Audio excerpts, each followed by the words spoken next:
listener production. A brand new world-class permanent motorsport complex in Australia has, in principle, been given the green light, and today we're going to learn more about it.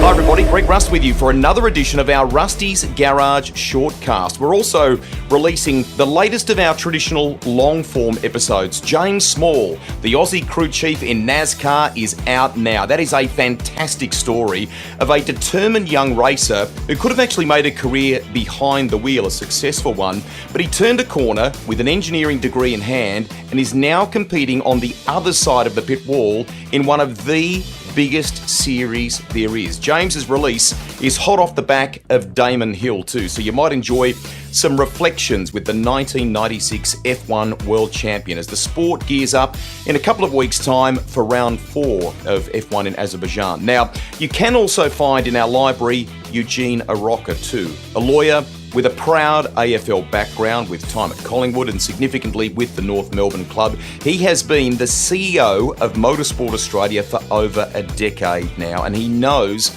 this project that we're detailing today in the Motorsport Brief very closely. He's intimately connected with it. Huge, welcome back to Rusty's Garage. Always a pleasure, Rusty, and thanks very much for having me on, mate. Tell us about this, and how long has it kind of been bubbling away? Well, I think it certainly predates COVID. I remember going out to Fiskville back in 2018. Fiskville is a site just in the west of Melbourne, which was operated by the CFA, the Country Fire Authority. And we've recognised for some years, Rusty, that there was a need for us to find something in the west, but more importantly, prepare for the inevitable closure of Sandown, which has been on the cards for a number of years. And so we started with Fiskville, but it became apparent after COVID that wasn't going to happen and we weren't able to get access to that land. And as fate would have it, we were able to, through the Victorian government, connect with the Fox family and Avalon and be able to secure an in-principle agreement for us to take land at that site. And now we've got the government support behind us in conducting a feasibility study, which I hope and we hope will ultimately lead to significant government funding to build this world-class track. So it's been 4 or 5 years in the making. Still got a few more years ahead of us, but this is a really important day for us as a motorsport industry for the development of this new track. Congratulations. It's been badged by some colleagues I've seen as a bit of a super circuit that I think on paper will cater to 2 4-wheel, bit of a driver training element and beyond the racetrack too.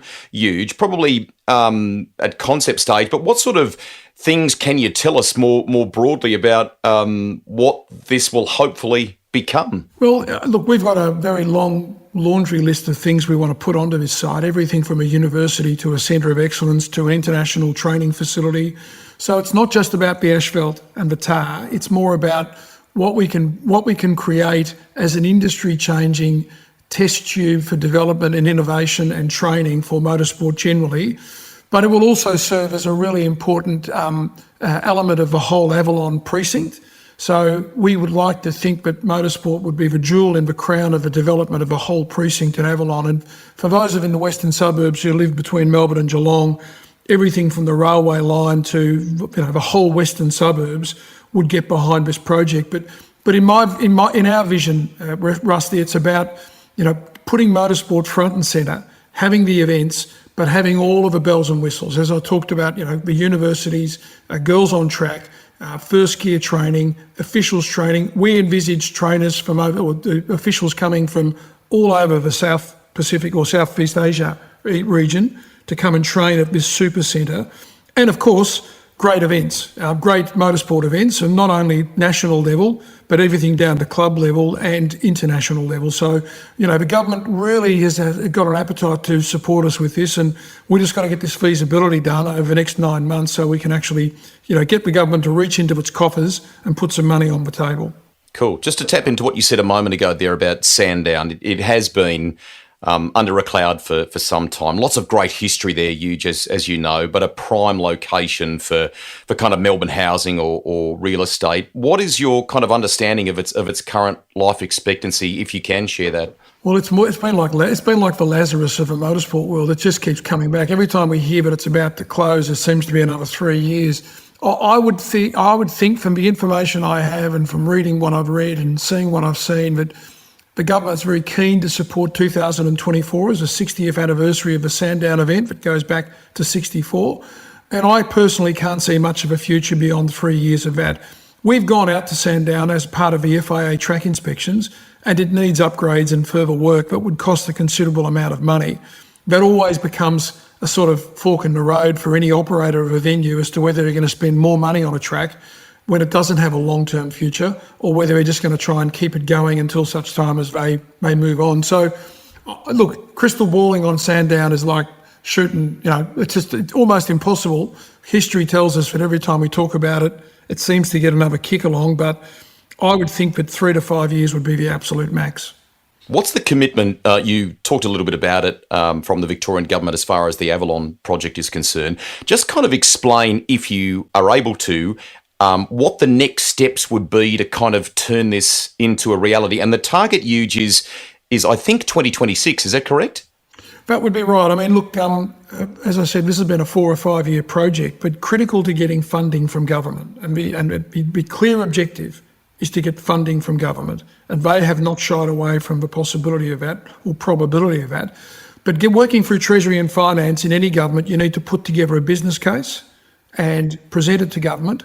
And over the next 9 months, a fellow called Tim Bamford, who's well known to motorsport circles, is leading the project on our behalf to put together a feasibility and design stage to put to the government either late this year or very early next year.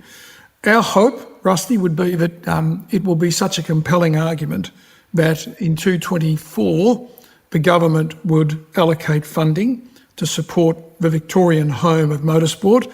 We see it as a national home of motorsport, given what we'd be seeking in terms of funding. Then once that's been achieved, and that could be in 24, one would hope, there would be a lot of work to be done in terms of actually developing and designing the tracks and the area surrounding it. I think the earliest you could expect this track to have a ribbon cutting ceremony would be late 2026 or early 2027. And that's based on my experience with other tracks that have been built around the country, and in particular Tatum Bend, but also recognising that at the moment we don't have funding for the actual track build, but we believe that will hopefully happen during 2024. Many long-termers that are attached to the sport have worried for some time about kind of striking that balance, Huge, between street circuits, which are fantastic at taking the sport to the people, but they do chew up a lot of government funding, and they're temporary. They don't have the facilities that then can cater year-round to our members for other purposes. We've got venues at capacity in other parts of Victoria, where all of these things together, and naturally its position to a lot of our constituents, our people that love motor racing, well, they all the kind of factors that have ultimately led you to land the pin fundamentally with Avalon? Since day one, since I started in this job, I was a strong advocate of both street circuits, but for a screaming need for us to have more facilities. It costs money, and whilst it's a fantastic event promotion for a particular week in any particular state at any particular time, they pack it all up, it gets put away for another 12 months. And what we found is that we need to be able to feed the demand for motorsport, which is continuing to grow, and having a street circuit set up for 2 weeks in one location at the highest level of sport and then packing it away doesn't serve that need. And so the government recognises this, but it also recognises that the western Victoria, or western suburbs of Victoria, is a large demographic area for motorsport, and we have no tracks in the west of any note. So I'm a big fan of street circuits. They drive attendances, we're the third most attended sport, fourth most attended sport. That wouldn't happen without street circuits in major capital cities.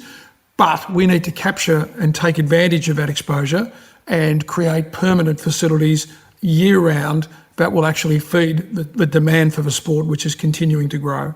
As you do this next phase of research, of due diligence, what kind of challenges do you think you need to be mindful of? And I ask that, Huge, knowing that automotive and motorsport has and is going through change around things like environmental expectations from our members, our constituents. I guess some of that stuff is going to be factored in here, knowing that the target is 26, 27. Yeah, we want to build a track and we want to invest in a track with the support of a government that is for the future. And therefore, building a track that is simply going to be the traditional asphalt and tar and not much around it is not on the agenda. What we want to build is something that educates promotes, grows, innovates, and moves into the space around e-vehicles, electric vehicles. So, for example, we would be looking at charging stations. At the moment, there aren't too many venues in this country that have got electric charging facilities for a field of cars, and they're not exactly high speed. So we would be looking to put to the government that this is actually going to be a forerunner for world sport, so that we can actually use this as an example to the FIA to show them what the tracks of the future are going to be. And it's more, as I said, than asphalt and tar. You know, we are in discussions with universities. We would love to have a major university on site supporting what we want to achieve in motorsport beyond just competitive racing. So I think it's going to be a fairly unique build. It's going to be like nothing else before, and therefore we need to be able to look at all the elements around sustainability, the environment, innovation, e-vehicles, and the future of the sport generally. And we know it's got a future. We just need to be a part of that discussion. There's been rumours in recent months about a possible renovation or reinvigoration of Calder Park. Does that kind of end the possibility of that, or is that something maybe that I need to have a conversation with perhaps the Jane family about? Oh, I think you'd probably have to have a conversation with the Jane family. They were approached, or they did approach government, as far as I'm aware, to talk about the possibility of that venue, Calder Park, being the potential future home of motorsport in Victoria. The government, having conducted a variety of different investigations and due diligence, has opted for what we believe to be a better fit for us. And critical to this project is the government's absolute insistence that this venue is for the sport, run by the sport, managed by the sport, invested in by the sport, and the funding that comes out of it goes back into the sport. I don't think that there are many private operators that could deliver that in the current, and given that current requirement of government. So I think the Jane family may be disappointed. They've also got an issue around location, in that they're not too far from the edge of urban sprawl. We're building at an airport. It's always going to be an airport, and it's not going to have any environmental and noise issues that you would otherwise expect. And it's 50 minutes from the CBD of Melbourne, so it's reasonably close. So I think you'd have to speak to Rodney, and I do know that he was in discussions with government, but ultimately the support of government for this venue has been pretty strong, based on that very important element about control. Cool. Finally, and this may not have been necessarily a factor for you, but this is potentially a significant legacy project for you here, Huge. Have you stopped to kind of think about that? Well, it's really a legacy for the organisation. I think everyone from the board down has been a part of this ideal and this motivation around the track. And look, you know, I'm the CEO. I happen to be the bloke who's sort of at the steering wheel, but there's a lot of people keeping the wheels moving from the wonderful staff that we have and the industry generally. So you don't want to be talking about legacies before it's actually built. We're a long way from that. But everything I've done for this organisation has been about the organisation and about the sport. I love the sport, and I love the people in the sport. I love the officials in the sport, and I love our members.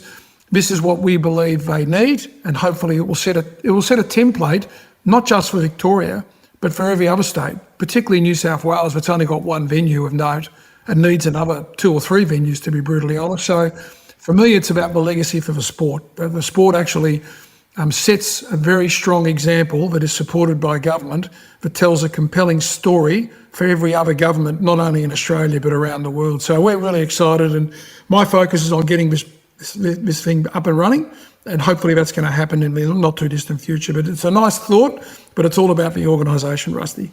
It's a breaking story. We're delighted to be talking about it here on Rusty's Garage. Eugene Arocca, CEO of Motorsport Australia, thank you very much for coming back on the podcast. Always a pleasure, Rusty, and I look forward to catching up with you in person somewhere soon. There he is, Eugene Arocca. Before we go this week, congratulations to Jaden Ojeda and Simon Hodges on their win at the Bathurst 6 Hour over Easter in a BMW. After 11 safety cars, the team in race control did a super job too to quickly turn things around, enable the competitors to sprint to the flag. Lots of great class winners in that event. Kind of Bathurst as it used to be with production cars. And you can find out more about the move to GT4 machines, which is cool, and all the class winners there via the Speed Series website. That series backed by Shannons, who've been great partners along the way here with us at Rusty's Garage too. Coming up, the Grand Prix of Long Beach. That is on this weekend for IndyCar on two wheels. MotoGP also in the United States, heading to the Circuit of the Americas in Texas. And a quick shout out to Sebastian Eskandari Morandi. He is 10. He is the first Aussie since James Courtney to be a factory driver for the Tony Kart team overseas. He's fundamentally basing himself in Europe and karting internationally at age 10. And you can say a similar story for young Will Kalija, who is 11 as well. Two bright young stars with a huge future in Australian motorsport. And from all of us here at the podcast, we wish them well. That is it for this edition of the Motorsport Brief. We'll catch you very soon with another edition of Rusty's Garage.